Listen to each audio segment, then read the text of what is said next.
Now let's talk about the development of the tongue very briefly. The mucous membrane of the tongue develop from the endoderm of the floor of the pharynx, and this is the figure of the pharyngeal arches having this is first, second, third, fourth and sixth arch on the each side, and the anterior two-third of the tongue it is developed from the swellings, and these swellings are named as the lingual swellings, and it lies at the level of the first arch, and these lingual swellings of the both the side they will form along with the tuberculum impar of the first and second arch, and these three structures will collectively form the anterior two-third of the tongue. Now, the posterior one-third of the tongue mucous membrane it is going to be derived from one swelling, and that swelling it is formed mainly by the fusion of the second, third and the fourth arches bilaterally, and this swelling it is called as the hypobranchial eminence, and within this hypobranchial eminence one transverse ridge appear, and this ridge will divide the hypobranchial eminence into anterior part and posterior part. This anterior part gives development of the posterior one-third of the tongue along with the posterior most part. This anterior part of the hypobranchial eminence will gives rise to the development of the posterior one-third of the tongue, and this is mainly formed by this third arch, and this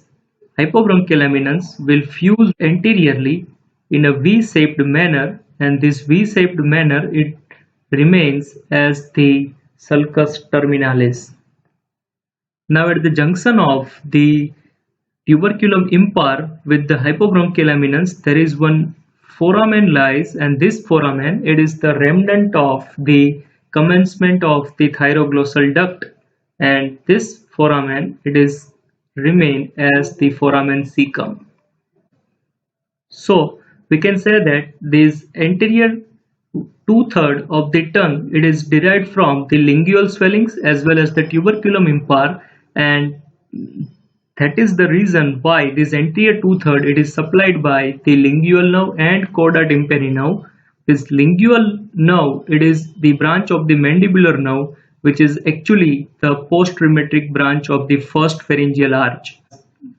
while the chorda tympani is the pre-traumatic nerve of the first arch, and both these nerves are confined to supply the anterior two-third of the tongue, while the posterior one-third of the tongue which is supplied by the glossopharyngeal nerve which is actually the nerve of the third pharyngeal arch. This posterior half of the hypobranchial eminence gives rise to the development of the epiglottis, and that's why this posterior most part of the tongue it is supplied by the fourth pharyngeal nerve, that is the superior laryngeal nerve. The muscles of the tongue are developed from the occipital myotome which is formed by the fusion of four precervical somites,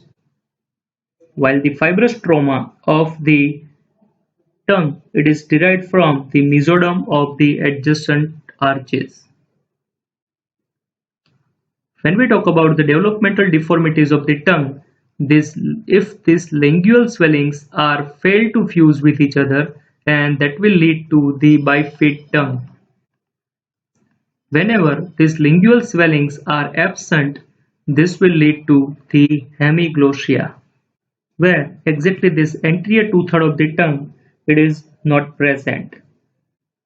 When the complete formation of all these developmental components of the tongue will lead to the aglossia,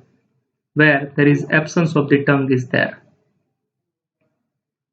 Sometimes the poor development of the frenulum linguli that will lead to the shortening of the frenulum, and this will lead to the tongue tie, or it is also called as ankyloglossia, where the disturbance in the speech is there. Sometimes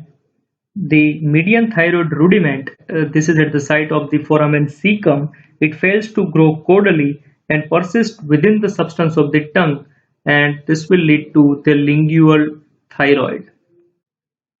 So all this is about the developmental deformities of the tongue. So for the quick revision, you can pause this image and revise the development of the tongue. So it is all about the tongue. Hope you understand well. Thanks for watching.